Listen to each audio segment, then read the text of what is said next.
बात कर लेते हैं बुलेटिन में सबसे पहले, जहां रेत खदान से नर कंकाल मिलने पर हड़कंप मच गया। ये नर कंकाल खरेंगा गांव की रेत खदान से निकला है। इस खदान से खनन का टेंडर नहीं हुआ है, फिर भी यहां अवैध खुदाई चल रही थी। इसी खुदाई के दौरान मानव अवशेष मिलने का मामला सामने आया। इधर गांव के लोगों का कहना है कि अवैध खनन करने वाले शमशान के इलाके तक खुदाई करने लगे हैं। इसी कारण ग्रामीणों के पुरखों की अस्थियां जमीन से बाहर निकलने लगी हैं। इस मामले पर अब गांव वालों ने प्रस्ताव पारित कर तत्काल खुदाई पर रोक लगाने की मांग की है। जिला प्रशासन का दावा है कि इस मामले में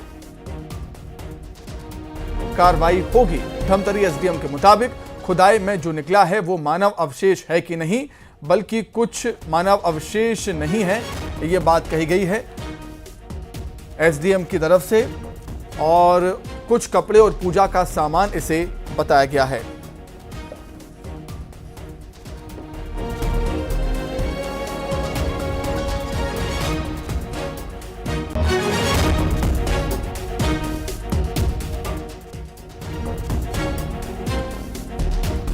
तो रेत खदान में खुदाई के समय नरकंकाल मिला। प्रशासन ने नरकंकाल होने से मना कर दिया। प्रशासन कह रहा है कि कुछ कपड़े और पूजा का सामान। धमतरी नरकंकाल मिलने से हड़कंप मच गया है। रेत खदान में खुदाई के समय नरकंकाल मिला है, लेकिन प्रशासन ये कहता है कि नरकंकाल नहीं है, कुछ कपड़े हैं और पूजा का सामान।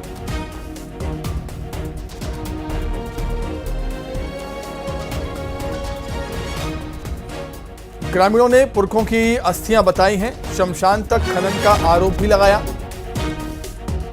रेत का अवैध उत्खनन लगातार जारी छत्तीसगढ़ में, और नरकंकाल मिलने से हड़कंप मच गया।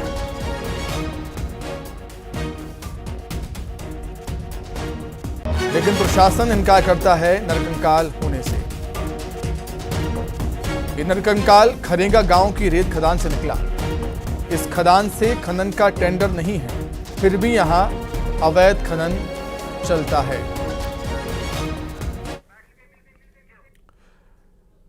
उधर रायपुर में कार की खिड़की से निकलकर डांस करने का वीडियो सामने आया। तेलीबांधा इलाके का यह वीडियो बताया जा रहा है।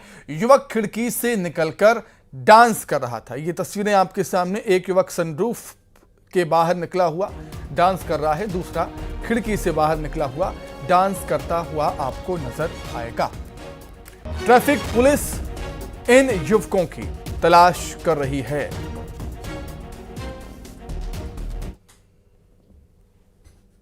ट्रैफिक नियमों का उल्लंघन, सरेआम सरेराह, अपनी जान से खिलवाड़ तो है ही, सड़क पर चलने वाले लोगों की जान से भी खिलवाड़ है। एक युवक सनरूफ के बाहर, दूसरा खिड़की के बाहर मौज करते हुए, मस्ती करते हुए नजर आए।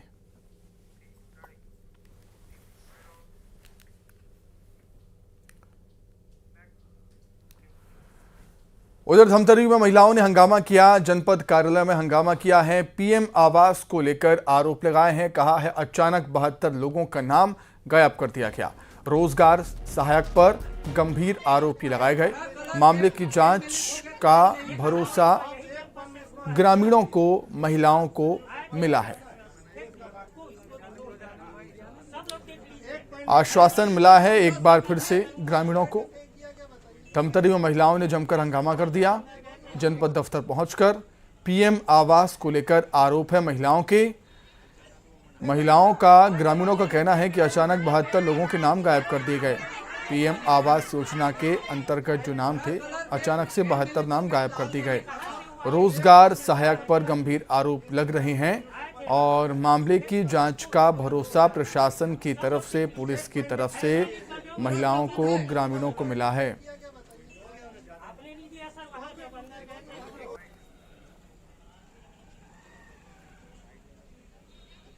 हम लोगों ने यहाँ मोर्चा सहायिका को हटाने के लिए किया है। इसलिए क्या कहते, जैसे हम लोगों का आवास आया था उसे अपात्र कर दिया। पहले पात्र आया था, उसे अपात्र कर दिया। आपके खिलाफ किया है उन लोगों के कहना है। ग्राम पंचायत सेंचुआ से शिकायत पत्र आवेदन प्राप्त हुआ है। 6 बिंदु में शिकायत की गई है, जिसपे हमारे द्वारा जनपद पंचायत स्तर पर त्रिस्तरीय जांच दल का गठन किया गया है, जो कल ग्राम पंचायत में उपस्थित रहेंगे और जांच करेंगे। हम लोगों ने यहाँ मोर्चा सहायिका को हटाने के लिए किया है, इसलिए क्या कहते जैसे हम लोगों का आवास आया था उसे अपात्र कर दिया। पहले पात्र आया था, उसे अपात्र कर दिया। और आपके खिलाफ किया है उन लोगों के कहना है।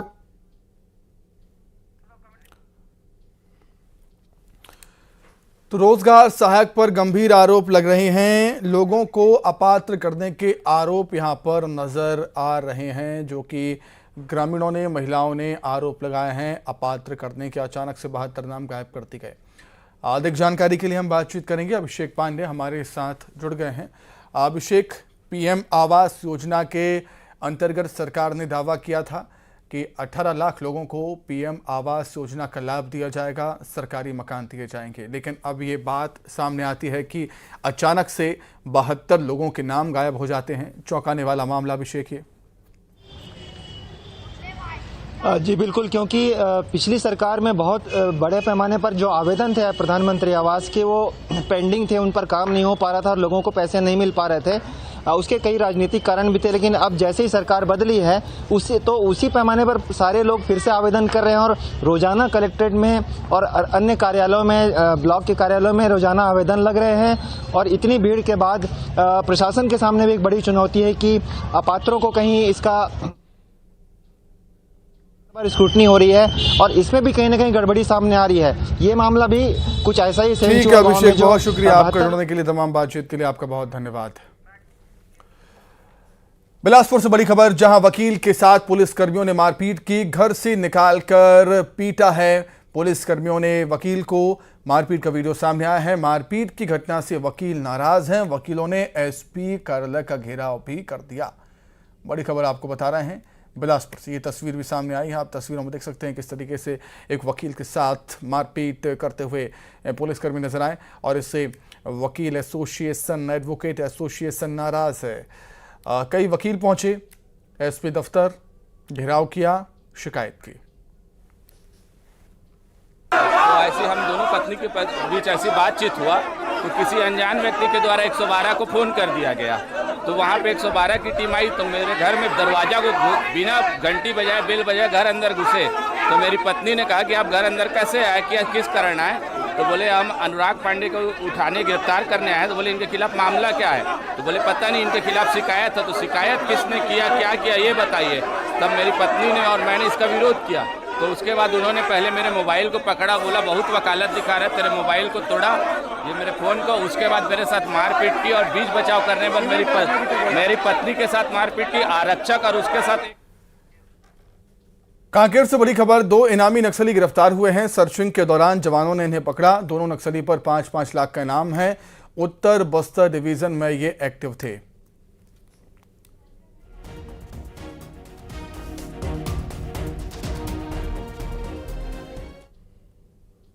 लगातार नक्सल विरोधी अभियान चलाए जाते हैं, जिसमें डीआरजी और बीएसएफ के द्वारा नक्सल विरोधी अभियान के दौरान 2 नक्सली कमांडर, विनोद अवलम जो कि समन्वय टीम कमांडर के रूप में काम करता है, और आशु कोसा जो कि समन्वय टीम डेप्यूटी कमांडर के रूप में काम करता है, दोनों 5-5 लाख के इनामी है। इस प्रकार कुल 10 लाख के 2 इनामी नक्सली को। भिलाई की महिला ओमान में बंधक बनी।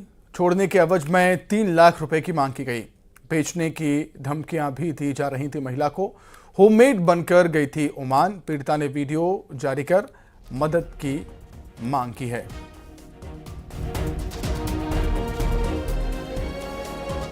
सर मेरा नाम दीपिका है, मैं भिलाई शहर से हूँ और मैं ना यहाँ ओमान देश में आकर के फंस गई हूँ सर। मेरे को कोई झूठ बोल के यहाँ पे ला के फंसाया है।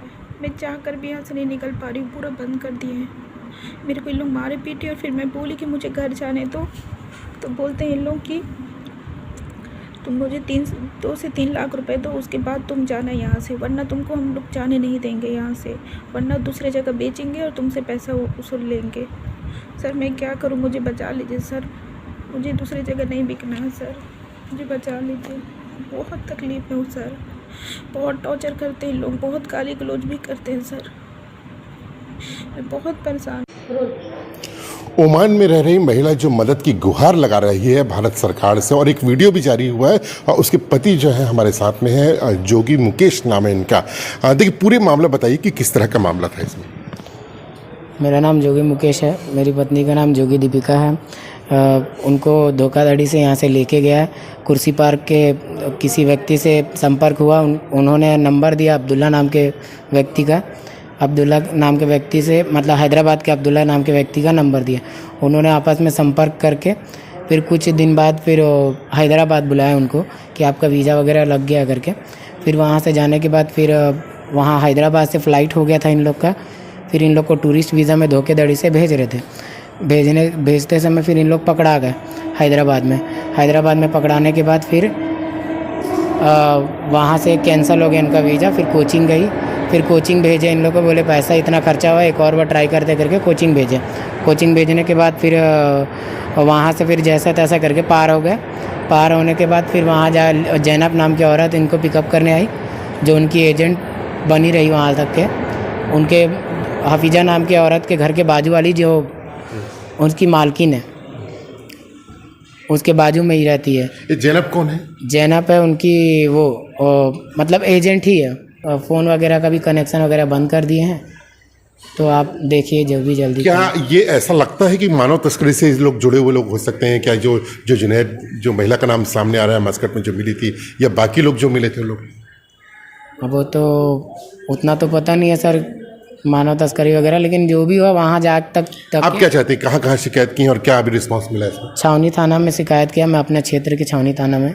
तो देखिए ये जोगी मुकेश है जो मदद मांग रहे हैं भारत सरकार से। इनका ये कहना है कि धोखे से उनको वहाँ ले जाया गया था, उसके बाद में बंधक बनाकर रखा गया है। तो अभी 5 दिन से इनकी कोई भी बात नहीं हुई है। इनको डर है कि कहीं आने वाले समय में कहीं इनकी पत्नी के साथ कहीं कुछ ना हो जाए। तो भारत सरकार से अपील कर रहे हैं कि जल्द से जल्द मदद दी जाए। न्यूज़ 18 छत्तीसगढ़ के लिए दुर्ग से मिथिलेश ठाकुर। उधर कवर्धा में अवैध कब्जे पर एक्शन देखने को मिला। प्रशासन ने अतिक्रमण को हटाया है, अतिक्रमण पर बुलडोजर चला दिया। 25 से ज्यादा अवैध कब्जे को हटाया गया है। सरकारी जमीन पर गुमटी और ठेले का निर्माण किया गया था। राजस्व, नगर पालिका और पुलिस की टीम ने संयुक्त कार्रवाई की है। अवैध कब्जे पर प्रशासन की बुलडोजर कार्रवाई देखने को मिली। मौके पर पुलिस प्रशासन भी मौजूद रहा। अवैध गुमटियां और ठेले वहां से हटाए गए।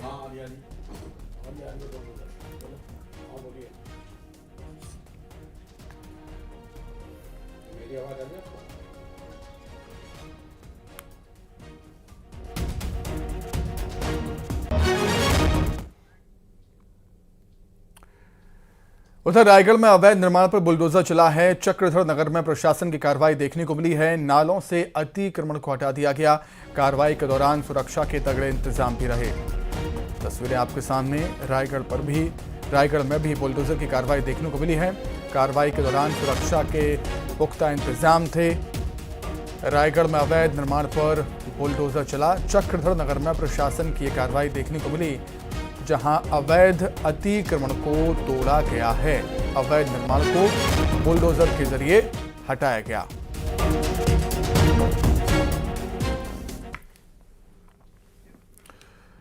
छत्तीसगढ़ कांग्रेस के प्रदेश अध्यक्ष और सांसद दीपक बैज ने कहा कि लोकसभा चुनाव में चाहते हैं पूर्व मुख्यमंत्री भूपेश बघेल चुनावी मैदान में उतरें, लेकिन इसका अंतिम फैसला पार्टी आलाकमान को ही करना है। उन्होंने इस बार के लोकसभा चुनाव में पिछली बार से ज्यादा सीट जीतने का दावा किया। साथ ही कहा कि पार्टी कुछ सीटों पर नए चेहरों को भी मौका देगी।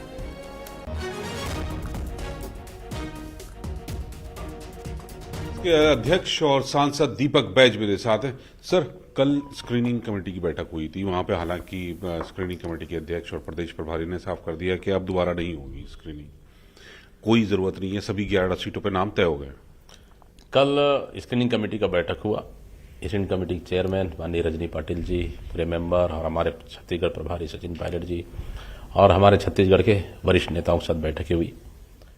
1 से लेकर 11 सभी सीटों पर चर्चा हुई है और यह है कि सभी सीटों पर लगभग हम लोगों ने स्क्रीनिंग कमेटी में नाम सेलेक्ट हो गए हैं, तो अब सीधा सीईसी को जाएगा, सीईसी में अंतिम मोहर लगेगा।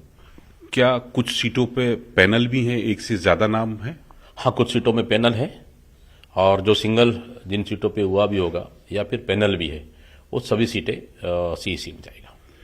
सर, आप क्योंकि प्रदेश अध्यक्ष हैं, तो क्या चुनाव में बड़े चेहरे जो हैं, क्योंकि बड़े चेहरे चुनाव मैदान में, तो बड़े चेहरे का नाम मैं मुख्यमंत्री से शुरू करूं, क्योंकि उप मुख्यमंत्री ने कल साफ मना कर दिया वो चुनाव नहीं लड़ रहे, तो क्या पूर्व मुख्यमंत्री भूपेश बघेल चुनाव लड़ रहे हैं?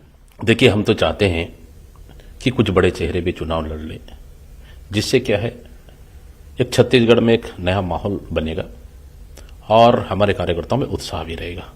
लेकिन अंतिम फैसला तो आलाकमान को करना है।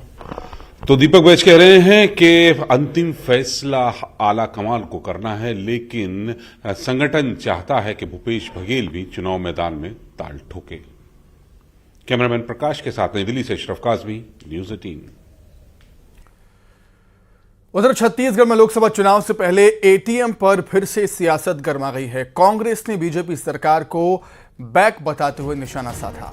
वहीं वित्त मंत्री ओपी चौधरी ने कांग्रेस पर पलटवार करते हुए कहा कि छत्तीसगढ़ की कांग्रेस सरकार दिल्ली का एटीएम थी, जिनको यहां से पैसा पहुंचाया जाता था।